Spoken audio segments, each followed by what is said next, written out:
Now, most of us are raised to believe that the Republican Party is not only the party of racism, but it is the party of white supremacy, whereas the Democratic Party was essentially presented to us as being the party for everybody else, right? This is the party of equity and inclusion, the party of diversity, the one in which you are accepted, whereas those evil, racist, homophobic, sexist Republicans over there, they wanted nothing to do with you, and therefore your allegiance should be to the Democratic Party. And unfortunately, for many people who look like me, still to this day, there is this belief. Now, if you were to do just the slightest bit of research, you will come to realize that not only was the Republican Party formed for the sake of the abolition of slavery as well as polygamy, which we're going to get into this video, it's going to really break things down, but it's always had a focus on bringing rights to those who did not have it. Now, this video is going to do a much better job than I can as far as just giving the entire historic context as well as the present context of the two parties. But again, if you're somebody who's in the middle or even left-leaning, simply listen with open ears. That's it. You don't have to agree with anything. You don't have to buy into anything. You don't have to change your mind. But at the very least, allow yourself just to hear the information being presented and then go out there and do your own due diligence. Do your own research. Thorough research. I'm not back in the very same system, not back in the very same echo chamber or looking to the same media outlets.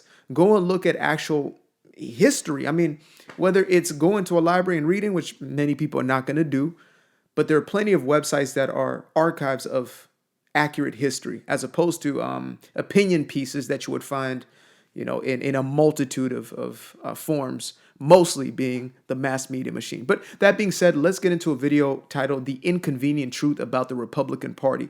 It's only 5 minutes, so we're going to get into it, and I'm going to give my little breakdown. So for the time being, get yourself some water, and we're about to get active. Racist, sexist, Republican, these words are virtually interchangeable, at least according to most professors, journalists, and celebrities. So are they right?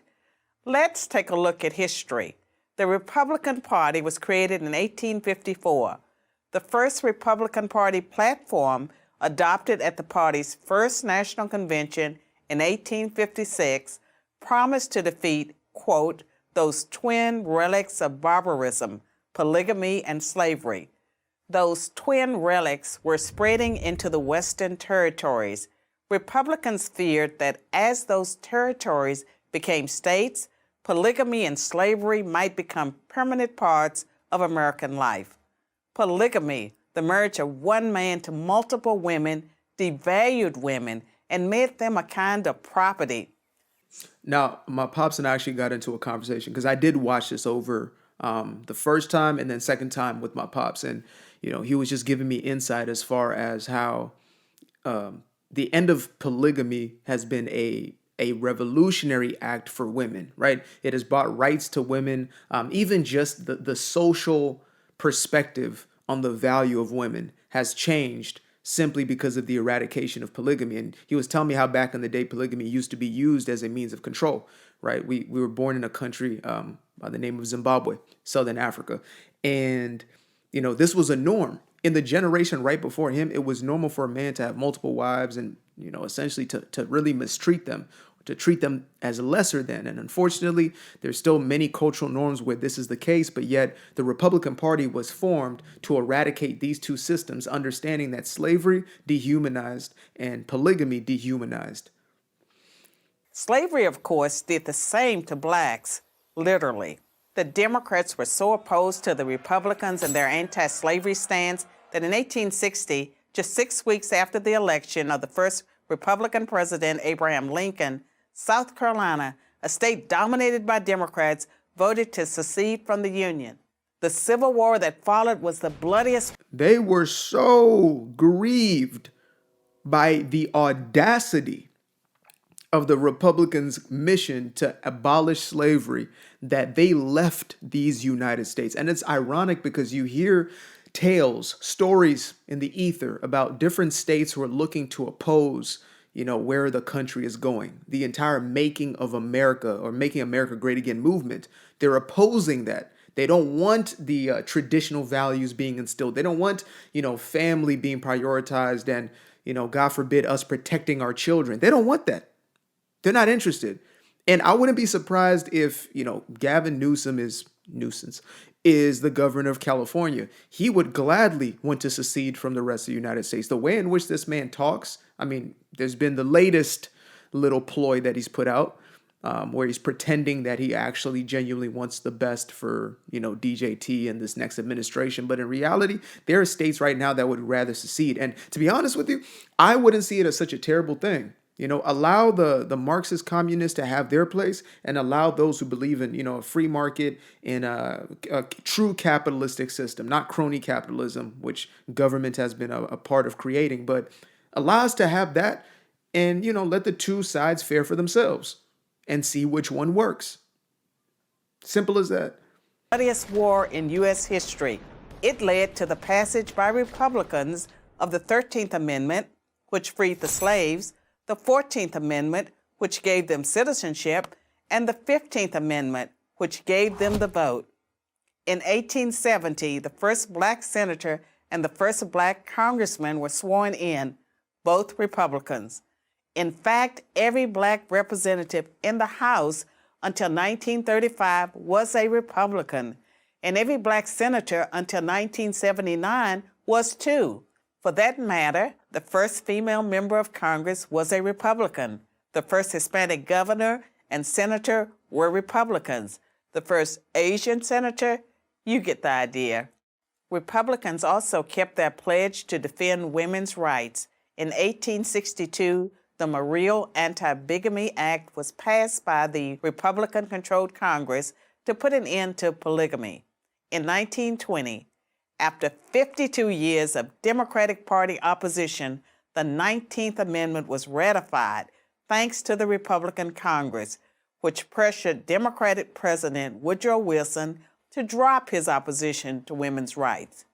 In the final tally, the Democratic Party was still fighting tooth and nail to keep their stronghold over even women's rights. And unfortunately, we live in a day and age where, especially in the quote-unquote black community, 92% of black women still vote Democrat.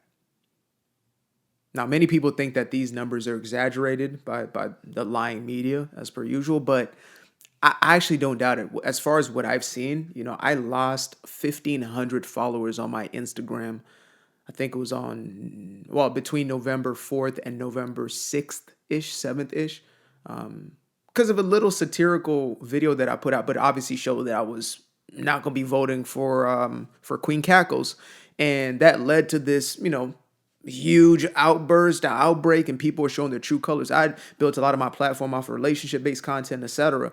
I was really, truth be told, up until that point, there was a lot of fear about just giving my entire opinion on everything, right? I essentially took the angle where I was like, okay, this is going to be more palatable for everybody, but I couldn't just stand back and just watch things go to waste. I couldn't, on my Twitter, somebody's asked me, oh, is this genuinely how you actually feel about things? Or is this just, a way to get money? And I said, look, it'll be a lot easier for me just to pander to the victim and oppressed narrative. But I do what I do because I can't just stand here and watch the world burn. I can't. There's something in me that compels me to say I have to tell the truth no matter what, period. Whatever the consequences may be, so be it. So, that being said, it's unfortunate that so many people are still subscribing to the very same agenda. And they speak a little bit about why in this video, but, I'll make a multitude of other videos to explain exactly how we got this damn brainwashed. Final tally, only 59% of House Democrats and 41% of Senate Democrats supported women's suffrage. That's compared to 91% of House Republicans and 82% of Senate Republicans. There certainly was a war on women, and it was led by the Democratic Party. But while Republicans had won a major battle for women's rights, the fight for black civil rights had a long way to go. In the 1920s, Republican President Calvin Coolidge declared that the rights of blacks are just as sacred as those of any other citizen. By contrast, when famed sprinter Jesse Owens, a staunch Republican, Who has ever brought up the name Calvin Coolidge? Like, before I watched this video, I forgot that was even a president. It's just I have like my brain is a storage unit of some of the most random facts. So I was like, oh yeah, I remember the name Coolidge. I remember Coolidge. I was like, damn, he was a president. What did he do? I had no idea. I didn't know a damn thing about it, Calvin Coolidge, and yet this is a man who said the rights of blacks are just as sacred as. And they don't talk about him. They give us FDR, who was actually a known racist and wanted to stop a lot of these initiatives. They give us Bill Clinton, who we only accepted. We called him the first black president because he was smoking weed and he had a side chick.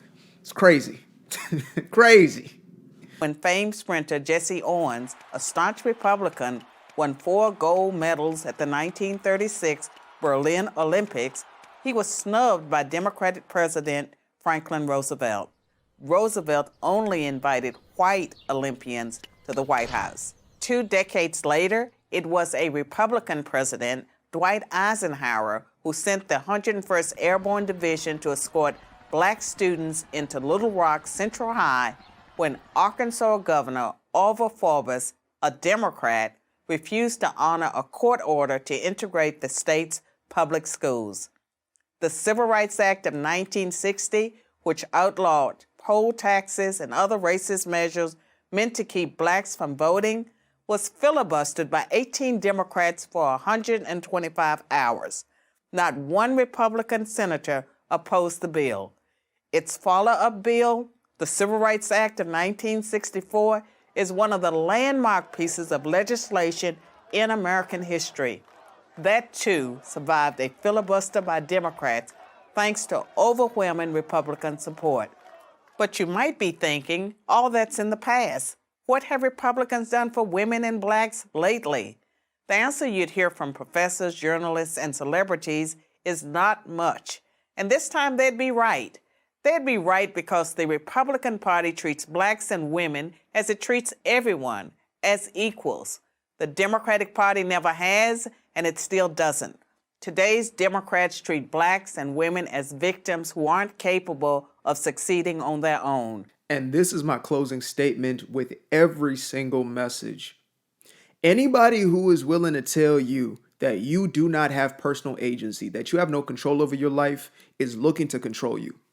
As simple as that. These race hustlers, the Al Sharptons to the D.L. Hugleys and the Smileys, all these individuals who have now been recruited into the new black boule, and even multiple forms of that, right? You have it in the alphabet community, etc. These individuals are benefiting off of your inability to do for self. Not even your inability, off of the belief that you can't do for yourself. It's the exact same thing that a dictator would do. They want a populace that believes that it is incapable of rising up because they feed off of the power structure. They don't feed off of having a thriving society that they can boast, right? That's kind of the difference between, if you really look at just like the ethos of the two classes. One is patriotism, which is we're the best, right? So you want everybody to rise up to create essentially that not just the perception, but to create that ethos within the population itself. So we believe that we are indeed the best, and we start to aspire towards higher things, and there's excellence that comes from there. Whereas a dictator or, a truly fascistic government, which is what we see with this woke ideology and the far left ways of being, is total control of a government, suppressing the people. Only a segment of the population has a message that is accepted, and that small group of people is the government, the institutions, etc., and the rest of the population has to fall under that. And so when somebody is preaching a message of victimhood, you cannot do for self. They are really preaching the message that I need to step in and be that thing. And that's what happened during that kind of turn of the tides in 64 with LBJ, Lyndon Baines Johnson, who surprisingly was not mentioned in this. He's the one who signed the Civil Rights Act in forcibly because it was already, again, agreed upon. And honestly, the Democrats already strategized that they were going to get the black vote one way or another. They were going to get a majority of the black vote of those who are now being integrated into the entire fold. And so what did they do? They created these social reforms, these social programs from, welfare to food stamps, etc., and disincentivized families and incentivized single mother households. And so that started becoming normalized. And so we find ourselves 60 years later, after those prophetic words of LBJ of we're going to have these Negroes voting Democrat for the next 60 years. Now we find ourselves on the other side. And what happened? Well, we fell for the ruse. We believed their lies and we bought into their promise and their agenda. And it's so ironic because Black Americans are statistically the most conservative-minded people as far as the things in which they value and believe. This is statistics from a Democratic statistician. My pops is reading a book which breaks all of this down.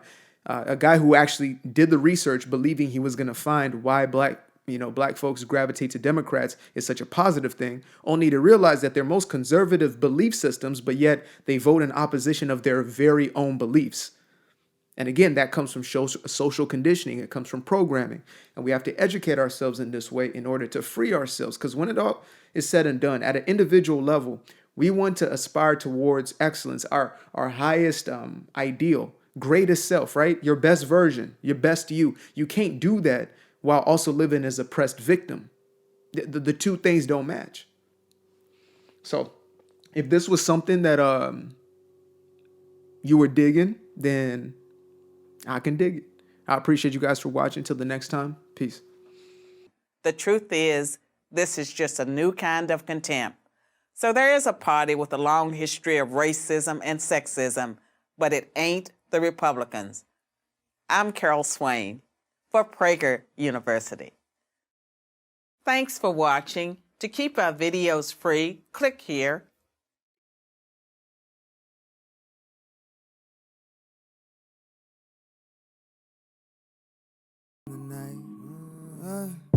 I used to be afraid of the dark, place unknown like a heart in their heart. I used to see my life in the bar. Now the kids unchained, every shackle is lost. 2 steps in the moonlight, 2 step in the daytime. You just know when it feel right. You got a feeling the time's not. See you through those shades that I just threw on. Through my lenses, you just can't do no wrong. I fell in love with myself again. I fell in love with myself. I fell in love with the sunshine. I fell in love with the light. I fell in love with the full moon. I fell in love with the night. I can see the light again. I can see the light. You can see the life in him illuminate the night. I know the time is taking. A 3, 6, 5, that's a full rotation.